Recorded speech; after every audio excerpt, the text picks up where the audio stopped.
Hello guys!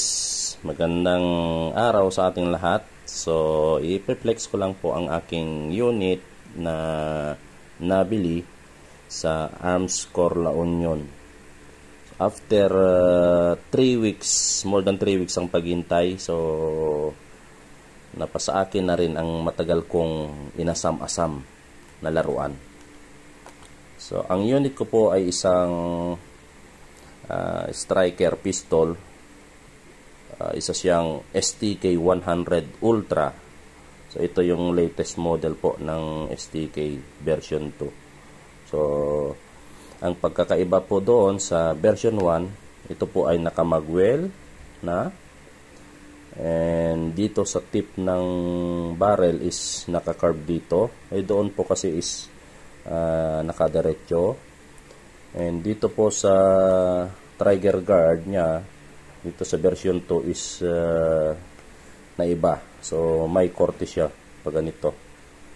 At the same time dito po sa grip is ito po kasi pwedeng palitan, na-customize.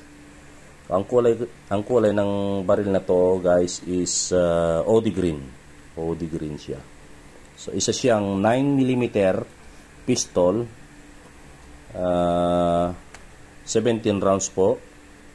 So pwede naman pong bumili ng mas mahabang magazine, 30 rounds. Kaso pangit para sa akin, napapangitan ako dun sa 30 rounds. Masyadong malaki na dito. Sobrang laki na dito pag ipanasok mo dito sa chamber niya dito.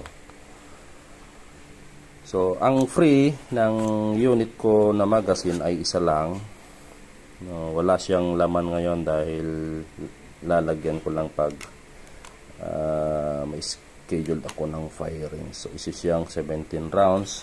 So yung isang magazine, binili ko to ng 1,800.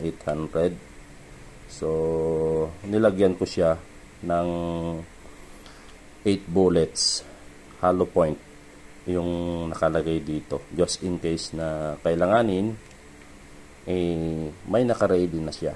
May naka-ready na bullet dito sa magazine in case na kailanganin. So guys, para mas lalo nyong matitignan yung unit, kukunin natin sa pinaka-box niya. Ayan guys, oh, ang ganda guys. So, yung barrel niya napaka ganda talaga. Ganda ng design. Oh. Ganda. Pati yung kulay ang ganda. Ayan,